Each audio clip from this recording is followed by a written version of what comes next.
Hello, fellow kids, and welcome back to What is Politics? The late David Graeber, who is a wonderful anthropologist, writer, and political activist, is going to be publishing a posthumous book co-authored with archaeologist David Wengrow called The Dawn of Everything, A New History of Humanity. And based on the preview chapters and essays that they've been publishing over the past few years, this book is sure to be a great read, really stimulating, extremely popular, asking all the right questions, but then also coming up with a lot of the wrong answers. And some right answers, but for the wrong reasons. And those wrong answers and wrong reasons are going to be a really harmful influence on our political movements and our political intelligence in a bunch of ways.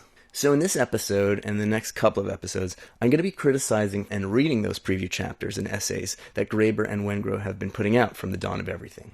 And I'm going to highlight the good stuff and the bad stuff, so we can learn to avoid all sorts of common mistakes and traps that people often fall into.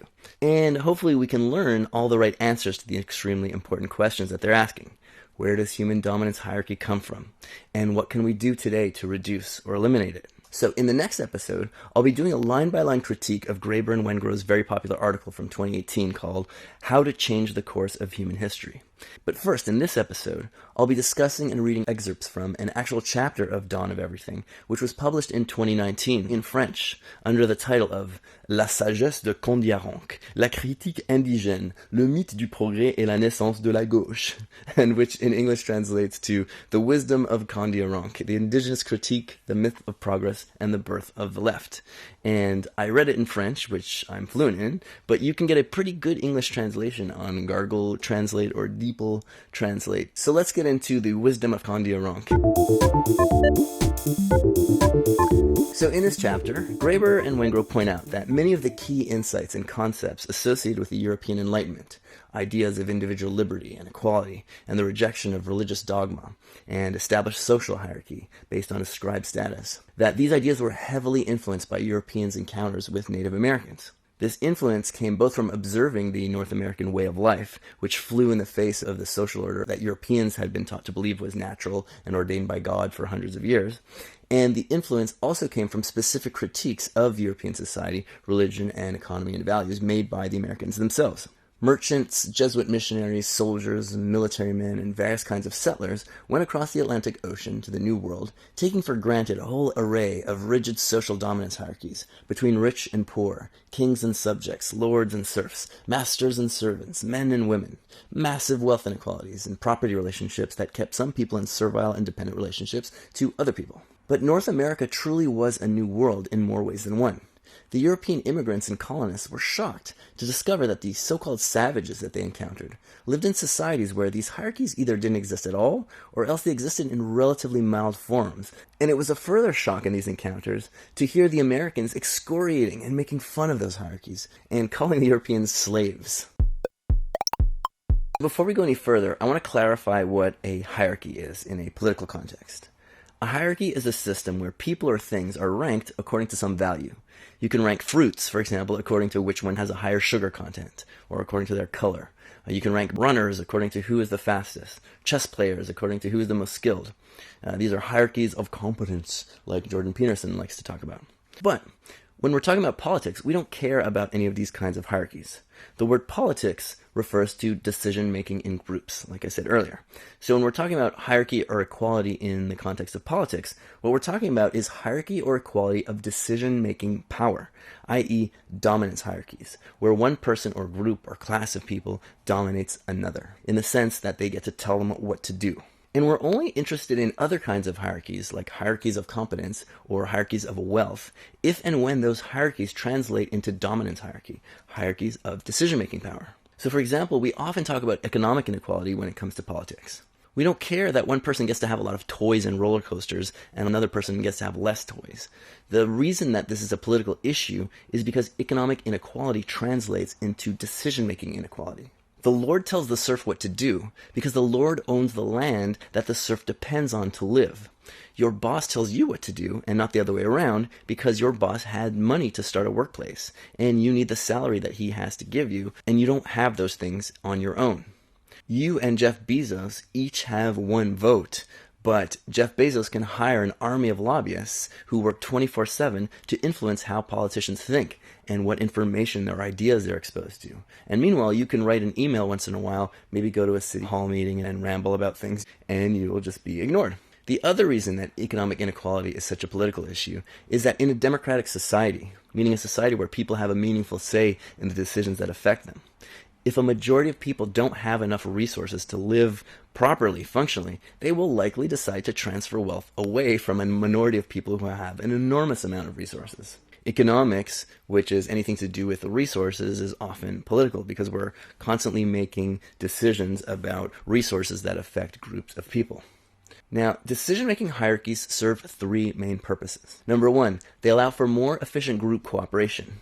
For example, you can't produce a movie if everyone on the crew is just doing whatever they want and making their own calls and decisions at every given moment. Decision-making hierarchies reduce conflicts and arguments, because if there's disagreement, the person on top automatically wins in advance. Like the lighting director wants to use bright blasted lighting to take away the wrinkles in the actors' faces, but the director says, no, I want dark grainy lighting and I want to highlight the wrinkles in the actors' faces. Well, the director automatically wins, whether that's good for the script or bad for the script. And the fact that the winner is predetermined in advance and that conflict is avoided is one of the reasons that hierarchies allow for large group cooperation. And finally, and very importantly, hierarchies allow people on the top of the hierarchy to exploit the people on the bottom of the hierarchy. And it allows them to extract more than their proportional share of the benefits of their labor. Like the investors in a film, the production company, sit on their butts and do nothing besides having money. But meanwhile, they get all of the profits from the film that all the crew, the actors, the director, the producer, everyone worked so hard on this thing, but they just get their wage and the owners get all the profits. And finally, when we're talking about the conflict between hierarchy versus equality, we're talking about the political right versus the political left, because that's what left and right refer to. The right represents the forces in favor of dominance hierarchies, and the left represents the forces in favor of equalizing or eliminating the ranks of whatever hierarchy we're talking about. And that's ultimately a spectrum between authority on the right and democracy on the left.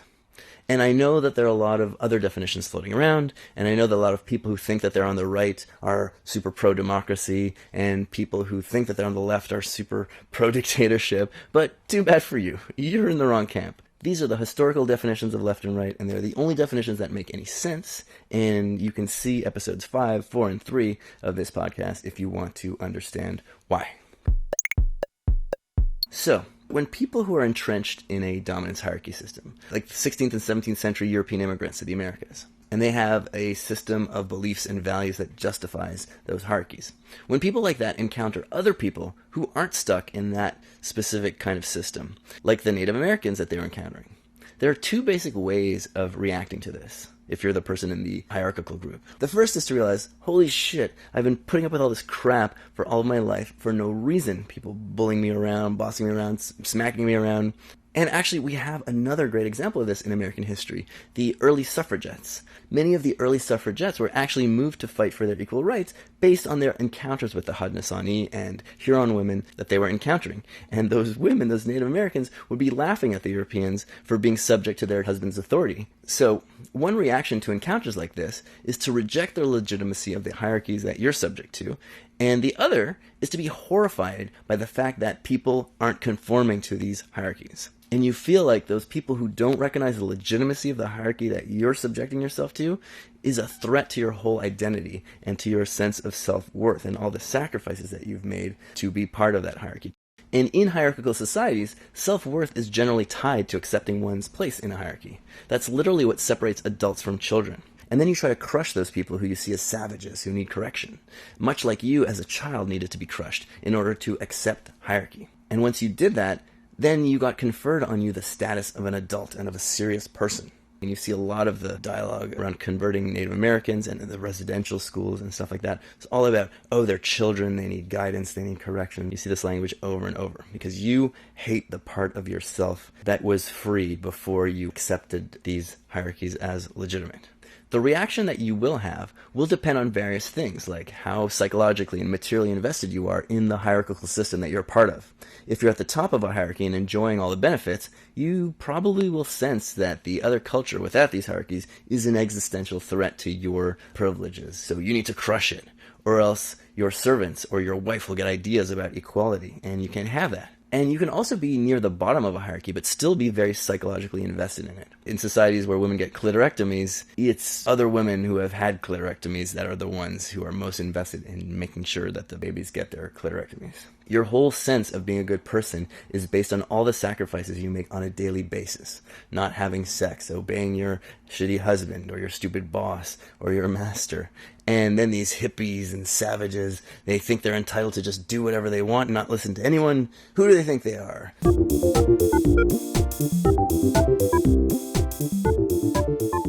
So the Europeans encountering the Native Americans, of course, had both of these kinds of reactions. Back to Graeber and Wengrow's book chapter, Graeber and Wengrow quote some of the reactions of Jesuit missionaries to the people that they encountered. First, there's Père Lejeune, Father Lejeune, who did his missionary work among the Montagnais Escapi people in what's now Quebec and parts of Labrador. They imagined that they ought by right of birth to enjoy the liberty of wild-ass colts, rendering no homage to anyone whomsoever, except when they like. They have reproached me 100 times because we fear our captains, while they laugh and make sport of theirs. All the authority of their chief is in his tongue's end, for he is powerful only in so far as he is eloquent. And, even if he kills himself talking and haranguing, he will not be obeyed unless he pleases the savages. And then Lejeune continues beyond the passage that Graeber and Wengrow quote. Our savages are happy, for the two tyrants who provide hell and torture for many of our Europeans do not reign in their great forests. And by that I mean ambition and avarice. They have neither political organization, nor offices, nor dignities, nor any authority, for they only obey their chief through goodwill towards him. Also, as they're contented with a mere living, not one of them gives himself to the devil to acquire wealth.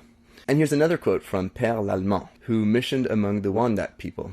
I could hardly believe that there is any place in the world more difficult to subject to the laws of Jesus Christ, not only because they have no knowledge of letters, no historical monuments, no idea of a divinity who has created the world and who governs it, but above all, because I do not believe that there is any people on earth freer than they, and less able to allow the subjugation of their wills to any power whatever. So much so that fathers here have no control over their children, or captains over their subjects, or the laws of the country over any of them, except insofar as each is pleased to submit to them. And then Graeber and Wengrow continue about the native reaction to the Europeans. In the view of the Montagnais Escapi, by contrast, the French were little better than slaves, living in constant fear of getting into trouble with their superiors. Such criticisms appeared regularly in the Jesuit accounts, not only from those who lived in nomadic hunter-gatherer bands, but also from settled town dwellers like the Wendat. And I'm quoting a bit more than Graeber and Wengrow quote because they tend to leave out the parts where people have no political authorities or authoritarian gods to obey. And I'm highlighting the fact that he didn't include this in his quote because he was just in denial that these kinds of societies exist, because he's on this whole thing about how there's no such thing as equality, as we'll look into a bit later. Now, these quotes come from the various volumes of the Jesuit relations books, which were like diaries or accounts by Jesuit missionaries, which were extremely popular in Europe at that time. Like, imagine if people from Earth landed on another planet, and we were getting reports and diaries about how the people on those other planets lived. How popular those reports would be. Well, that was like what the Jesuit relations were. And what's really fascinating, and I think a really great insight here, is that Graeber points out that people today who'd be reading these reports in Western democratic countries would have a lot more in common in terms of worldview and attitudes with the Native American hunter-gatherers and tribal horticulturists than they would have with their own European ancestors. And this is exactly right. Over the past 500 years, and particularly in the past 100 years, various social movements have been fighting to eliminate most of those social hierarchies that the Americans ridiculed the Europeans for. And as we've reduced those hierarchies, we've become more like the Native Americans were in many fundamental ways. Anyhow, learning about the way of life of the Native Americans and their critique of European life contributed to the discussions and debates and cultural changes and challenges that were already happening in Europe at the time. Now, on top of these Jesuit travelogues and books and diaries, eager European readers were also gobbling up other books about the New World, like Baron La Hontan's dialogues with a savage of good sense who has traveled, which was first published in serial form in 1703. In these dialogues, La Hontan reports debates between himself and Adario, a fictionalized version of the real chief Kandiaronk, a Native American of the Wendat nation who La Hontan had become friends with, and who had engaged with Kandiaronk in many debates and discussions in Montreal, which is where I'm recording this video from. And in these debates, Adario made detailed critiques of European society, of religion, of patriarchy, of social castes, of wealth inequality, of ownership of private property, the existence of a punitive legal system, and particularly the existence of money. And these same arguments were soon echoed and sometimes wholesale adopted by Enlightenment philosophers in their debates and treatises, in particular the works of Jean-Jacques Rousseau. So let's take a look at some of Kandiaronk's critiques as recorded by La Hontan, as cited by Graeber and Wengrow. I find it hard to see how you Europeans could be much more miserable than you already are. What kind of human being, what kind of creature must Europeans be to be forced to do good and refrain from any evil only for fear of punishment? You have noted that we lack judges. What is the reason for this? It's because we never bring accusations against each other. And why do we never sue each other? Because we have made a decision not to accept or use money. Why? Because we are determined not to have laws. Since the world was a world, our ancestors were able to happily live without them. Kandiaronk then goes on to eviscerate the French legal system point by point, and this is Graeber and Wengrow talking, focusing particularly on judicial persecution, perjury, torture, accusations of witchcraft, and differential justice for the rich and poor. And in the end, he returns to his original observation. The whole punitive apparatus of trying to force people to behave properly would be useless if France did not also maintain contrary institutions that incentivize people to behave badly. These institutions consisted of money, property rights, and the resulting pursuit of material self-interest.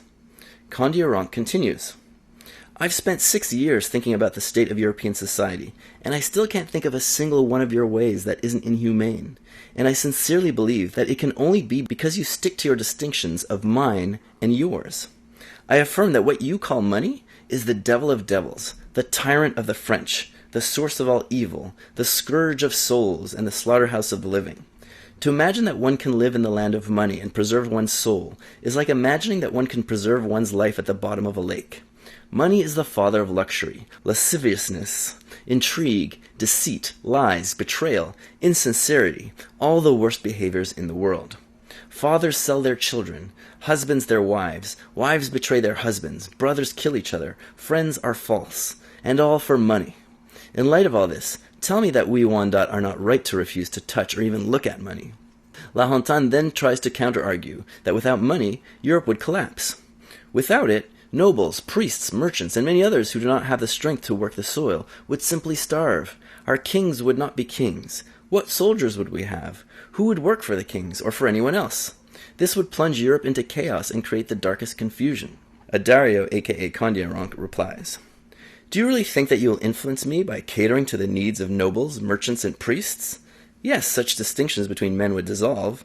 A leveling equality would then take its place among you as it does now among the Wendat. And he goes on to say that all the useless parasites who live off of others' labor will die off, but their children will know how to work, and the world will be a much better place. I've enumerated many times the qualities which define humanity, wisdom, reason, justice, etc., and I've shown that people having opposed material interests turns all of these things on their heads. A man motivated by interests can never be a man of reason. So you have this critique coming from Native Americans, but also from Europeans like La Hontan, who clearly agrees with Kandiaronk.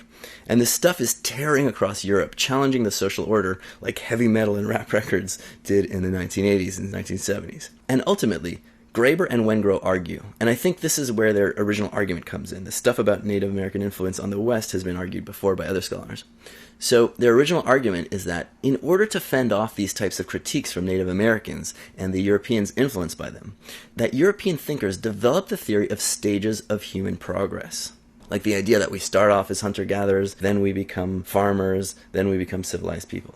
So the originator of this idea is not a conservative traditionalist, but a bourgeois liberal free market economist, Turgot, who notably was Louis XIV's economic advisor, who opposed the reduction of bread prices during a famine, one of the things that triggered the revolution. So he was someone who was against the medieval hierarchies of the three social orders and the rule of the church, but who at the same time was very much for economic hierarchies, and he was also a monarchical absolutist. In Turgot's formulation, people start off as hunter-gatherers, and then they move up and advance to being pastoralist animal herders. And then they advance to being farmers, and then finally they advance to the apex of civilization, to commercial market civilization, with each stage being better and happier for everyone than the previous one had been. And in this schema, the liberty and equality that the Native Americans enjoyed were ultimately signs of economic and cultural backwardness, something that's incompatible with advanced civilization. Quoting from Graeber, "Yes, we all like the idea of liberty and equality," Turgot writes. "That is, in principle. But one must take into account the larger context.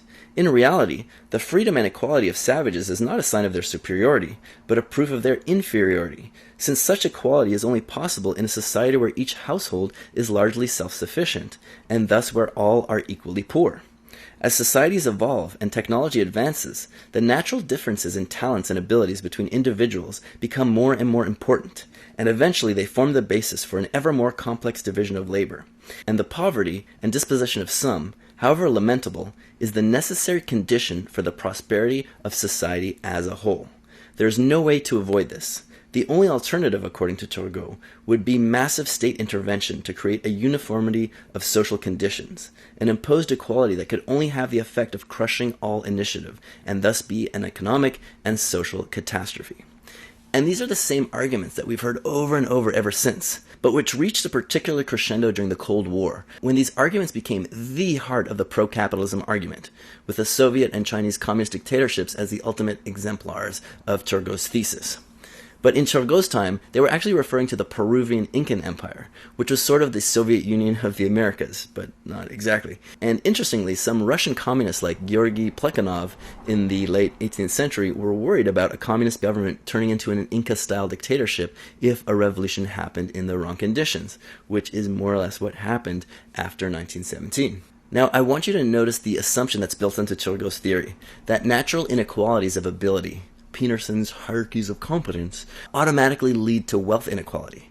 And as soon as you have wealth surplus and accumulation, that these can only be reversed by some tyrant imposing unnatural equality from above. Now, this isn't true, as we'll see next time, but it's an idea that's very much ingrained into our own culture and society today. So, you had the Native American and European critique of European hierarchies, and then you had Turgot's and others' defense of European hierarchies, at least the hierarchies of wealth and power. And then you have Jean-Jacques Rousseau. And according to Graeber and Wengrow, what Rousseau does with his famous Discourse on Inequality is that he synthesizes the two opposing views into a masterful declaration of impotence. He issues a scathing and shocking, for the time, critique of European hierarchy and economic inequality. But according to Graeber and Wengrow, his critique ultimately implies that we have no alternative, and thus his critique ends up serving as a justification for the status quo. Now, I don't exactly buy this thesis. If you read Rousseau's essay, it concludes with a whole "what then is to be done" section, the last big paragraph basically, where he asks, how do we improve our unnatural hierarchical conditions? And he more or less says, well, we can't go back to living on acorns and swinging from trees, but what we can do is be good people, and obey our laws, and obey our leaders, but we have to make sure that they put out good laws and good constitutions. Now, this is very reminiscent of what weird, hypocritical left liberals do today, when they issue a harsh and perceptive critique of our social institutions and economic institutions. And then instead of calling for a fundamental change to those institutions or an overthrow of those institutions, they're like, that's why corporations need to be good corporate citizens, or we should vote for a president who's a nice good boy instead of a meanie-weenie bad boy. Or in the wannabe left post-Raisin Brand, post-structuralist critical theory academic version, they're like, revolutions are doomed to failure because the hegemonic power discourse reproduces the structures of power. But challenges to power are still possible in the interstices of power.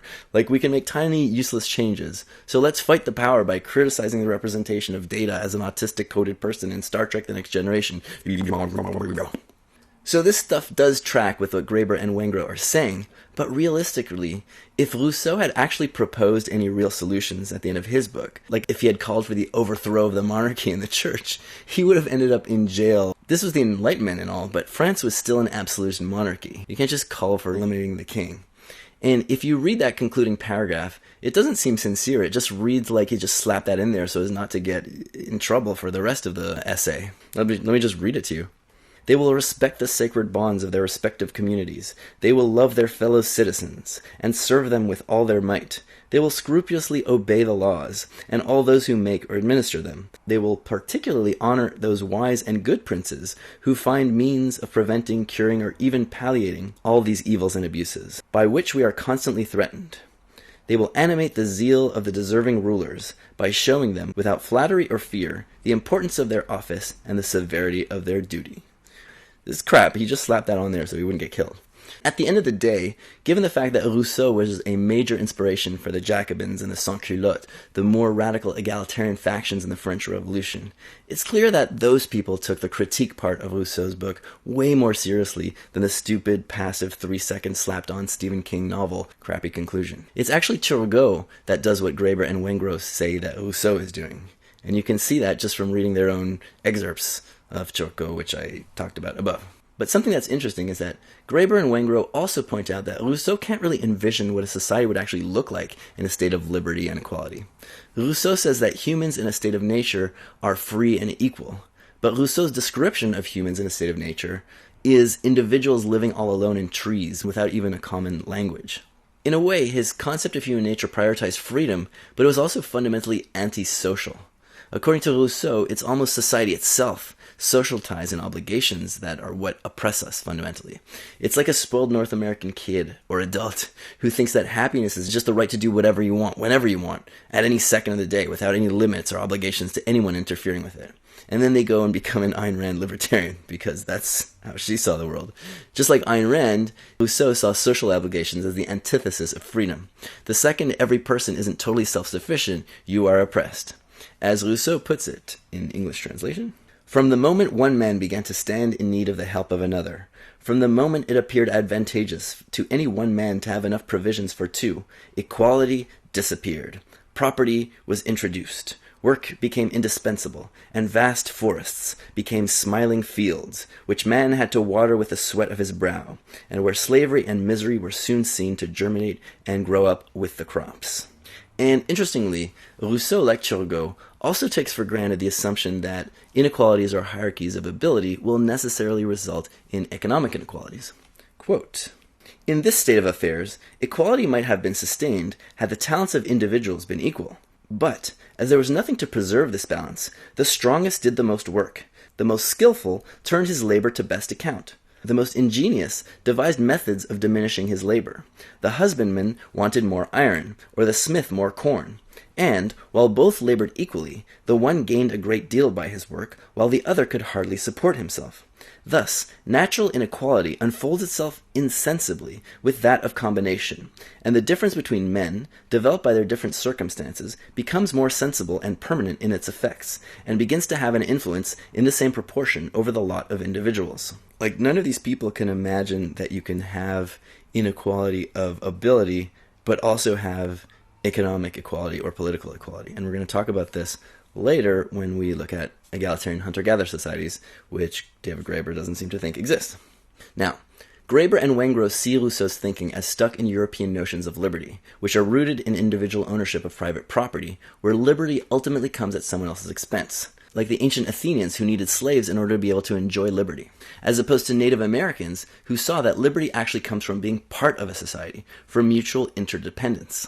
Quoting from Graeber and Wengrow, "For the Americans, the freedom of the individual was supposed to be based on some level of basic communism, since, after all, people who are starving or without adequate clothing or shelter in the snowstorm are not really free to do much of anything except what is necessary to stay alive.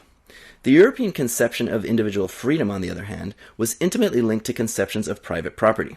From a legal point of view, it goes back to the ancient absolute power of the Roman head of the family to do whatever he wanted with his personal and private property, including his children and slaves. In other words, freedom always comes, at least potentially, at the expense of others. Moreover, there was a strong sense that households should be self-sufficient. Hence, true freedom meant autonomy in the radical sense, not just autonomy of will, but in no way dependence on any other human beings, except those under their direct power or control.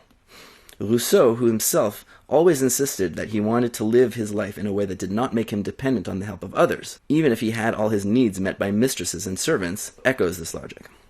When our ancestors made the fatal decision to divide the land into individual parcels and created, first, legal structures to protect their property, and then governments to enforce those laws, they imagined that they were creating the means to preserve their freedom. But in reality, they, quote, ran headlong into their chains. And I'm reading Graeber and Wengrow quoting Rousseau. This is a powerful image, but it is hard to imagine what exactly Rousseau's lost freedom consisted of. If, as he insisted, any continuing human relationship, even of mutual aid, was a restriction on freedom.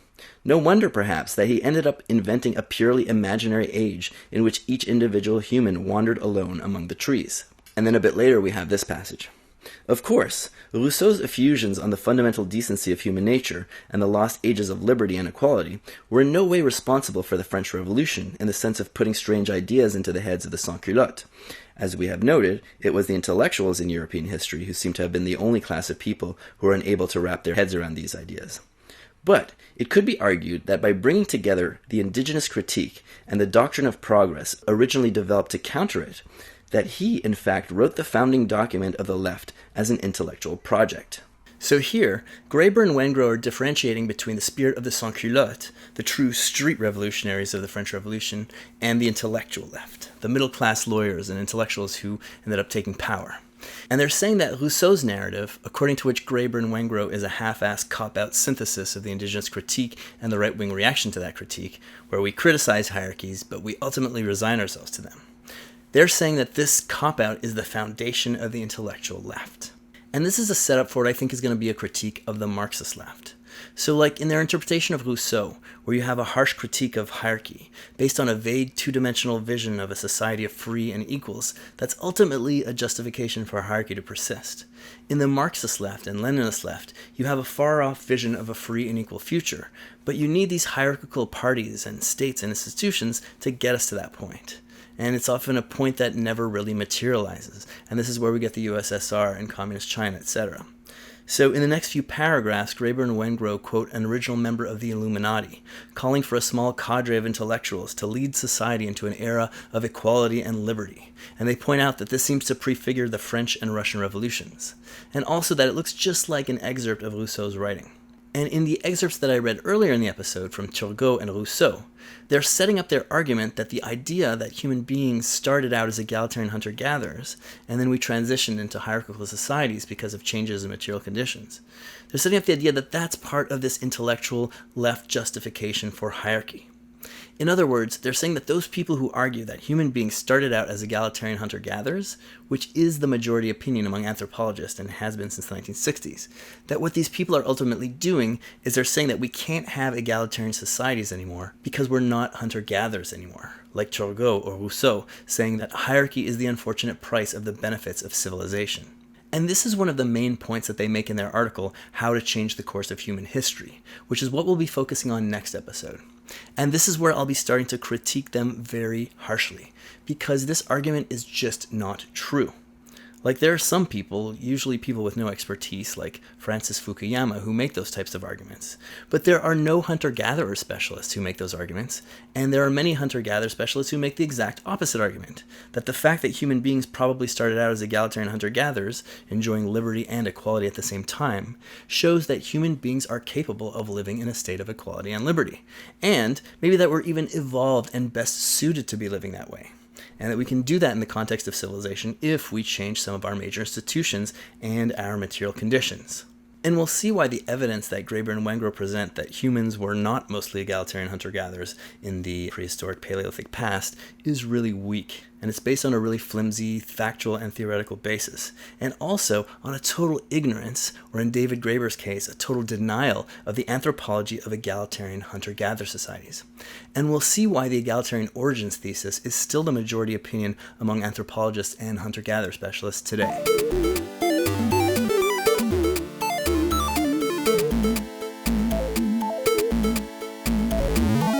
So up until now, I've had a few quibbles with what Graeber and Wengrow have been saying, but in general, I find this chapter super interesting. It's really exciting, I learned all sorts of interesting history that I didn't know, it changed my view of the Enlightenment, etc. But then, in the closing paragraphs of the chapter, we get to the part that makes me want to tear my hair out, because it's basically a big tirade against the idea of equality as a meaningful concept. Graeber and Wengrow say that they don't know what equality means. And then instead of trying to figure out what it means, given that it's such a foundational concept, they just want to throw away the whole idea. And this is a theme that has quietly appeared throughout David Graeber's work, where he's trying to undermine the whole idea of equality. But here he's finally saying it outright. And the arguments in this section are based on all sorts of inaccuracies, outdated information, and weak cop-outs. And it exemplifies what's wrong with the state of political theory today, and what's wrong with the state of anthropological theory today, and what's wrong with David Graeber's thinking on human social organization. And it's why I'm doing this show in general and these episodes in particular.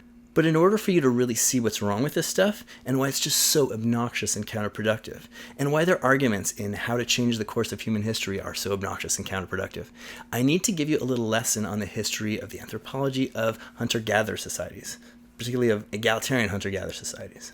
And that's what I'll start off with next week, before I read the end of this Kandiaronk chapter. And then I'll go on to read and criticize the article How to Change the Course of Human History. I often think of David Graeber as kind of the Ernie of politics, like Ernie and Bert. Like, he's really enthusiastic, he's really magnetic and charismatic and full of good ideas, but he's also just a total mess. And then Bert has to come and clean up that mess. So next episode, I'm going to be Bert. But for now, I'm just going to read the end of this chapter. I'm going to bite my tongue and not make any comments about it until the next episode. When we set out to write this book, we imagined ourselves writing a contribution to the burgeoning literature on the question of the origins of social inequality, but this time a contribution based on actual facts. Liberté, égalité, fraternité were the rallying cries of the French Revolution. Today, there are entire disciplines, sub-branches of philosophy, and political science and legal studies which make equality their raw material. Equality is almost universally recognized as a value, despite the almost total absence of consensus on what the term actually refers to. Equality of opportunity, equality of condition, formal equality before the law. David Graeber needs to listen to my podcast. Similarly, societies such as the Mi'kmaq, Algonquin, or 17th century Wendat are regularly referred to as, quote, egalitarian societies, or alternatively, bands, or, quote, tribal societies, which are generally assumed to mean the same thing. No, they're not. Not to anybody who knows anything. It's never clear what the term is supposed to refer to. Yes, it does. Equality of decision-making. It is an ideology, the belief that everyone should be the same. Obviously not in all ways, but in some ways that are considered particularly important. Or should it be a situation in which people are really the same? And if the latter, should it mean that an egalitarian ideal that characterizes this particular society is in fact largely realized, so that all members of society can be said to have equal access to land, or to treat each other with equal dignity, or to be equally free to make their own opinions known in public assemblies? No, equality of decision-making power. Blah, blah, blah. Or can it be a measure imposed by the observer? Monetary income, political power, yes, caloric intake, size of house, number and quality of personal possessions. Would equality mean the erasure of the individual, or the celebration of the individual? After all, a society in which everyone was the same, and another society where everyone was so different that there was no criterion for saying that one was superior to the other, both those societies would seem egalitarian to an outside observer. Can we talk about equality in a society where the elders are treated as gods and make all the important decisions? If everyone in that society who survives, say, past 50 years becomes an elder? No, we can't, because it's not egalitarian, because it's gerontocracy. What about gender relations? Many so-called, quote-unquote, egalitarian societies are really only egalitarian between adult men. Sometimes the relationships between men and women in these societies are anything but equal. That's why anthropologists stopped calling those societies egalitarian in the 1960s. Other cases are more ambiguous. It may be that men and women in a given society not only do different jobs, but have different theories of what is important, so that they both tend to think that the other's main concerns, cooking, hunting, childcare, war, are insignificant, or so profoundly different that it makes no sense to compare them at all. Many of the societies encountered by the French in North America fit this description. They may be considered matriarchal from one point of view, patriarchal from another. In such cases, can we speak of equality between the sexes? If they have equal decision-making power, yes. Or could we do so only if men and women were equally equal according to some minimal external criteria? To be equally free from the threat of domestic violence, for example, or to have equal access to resources, or to have a say in common affairs. Say to common affairs, yes. Since there is no clear and generally accepted answer to any of these questions, the use of the term equal has led to endless arguments. In fact, it is still unclear what the term egalitarian means. Ultimately, the term is not used because it has positive substance, but rather for the same reason that 16th century natural law theorists speculated about equality in the state of nature. The term equality is a default term, referring to that kind of protoplasmic mass of humanity that is imagined to be left over when all the trappings of civilization are stripped away. The egalitarian people are those who have no princes, judges, overseers, or hereditary priests, and are generally without cities or scriptures. They are societies of equals only in the sense that all the most obvious signs of inequality are missing. It follows that any historical work that purports to investigate the origins of social inequality is in reality an investigation into the origins of civilization, a work that in turn implies a vision of history that, like Turgot's, conceives of civilization as a system of social complexity that guarantees greater overall prosperity, but at the same time guarantees that certain compromises will necessarily have to be made in the areas of freedoms and rights. We are trying to tell a different story. It is not that we consider it unimportant or uninteresting that princes, judges, overseers, or hereditary priests, or for that matter writing and cities, emerge only at some point in human history. On the contrary, to understand our present predicament as a species, it is absolutely crucial to understand how these things came about. However, we also insist that to do so, we must reject the idea of treating our distant ancestors of some kind of primordial human soup. Accumulating evidence from archaeology, anthropology, and related fields suggests that, like the Native Americans or the 18th century French, our distant ancestors had very specific ideas about what was important in their societies, that these varied considerably over the 30,000 years or so between the beginning of the Ice Age and the dawn of the civilization that we call home, and that describing them in terms of uniform, quote, egalitarianism tells us almost nothing about them. There is no doubt that there was generally some degree of equality by default, a presumption that humans are all equally powerless against the gods, or a strong sense that no one's will should be permanently subordinated to another. It would probably have been necessary to ensure that hereditary princes, judges, overseers, or priests did not appear for such a long time. But self-conscious ideologies of equality, that is, those that present equality as an explicit value, as opposed to an ideology of freedom, dignity, or participation that applies equality to all, seem to have been relatively recent in human history. No, they're likely foundational to human history. Even when they do emerge, these ideologies rarely apply to everyone. The ancient Athenian democracy, for example, was based on the political equality among its citizens, even if they only represented 10 to 20% of the total population, in the sense that everyone had equal rights to participate in public decisions. We are taught to see this as a milestone in political evolution, as we consider that this older notion of equal civic participation was revived and expanded some 2,000 years later at the time of the French and American revolutions. This is a dubious proposition. The political systems referred to as democracies in 19th century Europe have almost nothing to do with ancient Athens. But that is not really the point. Athenian intellectuals of the time, who were mostly of aristocratic origin, tended to regard the whole arrangement as a sordid affair, and much preferred the government of Sparta, which was run by an even smaller percentage of the total population, who lived collectively off the labors of the serfs. The Spartan citizens referred to themselves as the homoioi. Oyoyoy! What is this word? Which could be translated as the equals, or those who are all the same. They all underwent the same rigorous military training, adopted the same haughty disdain for both effeminate luxury and individual idiosyncrasies. They ate in communal halls and spent most of their lives practicing warfare. So this is not a book about the origins of inequality. So then what's the book about? But it does aim to answer many of the same questions in a different way. There's no doubt something that has gone terribly wrong in the world. A very small percentage of its population controls the destiny of almost everyone else, and is behaving in increasingly disastrous ways. To understand how the situation came about, we have to go back to what made possible the emergence of kings, priests, overseers, and judges. But we no longer have the luxury of assuming that we already know exactly what it was. Yes, we do know exactly what it was. Drawing on indigenous critics like Kandiaronk, we must approach the historical, archaeological, and ethnographic record with fresh eyes. Oh wow, this is going to be really great, right? No, it's terrible.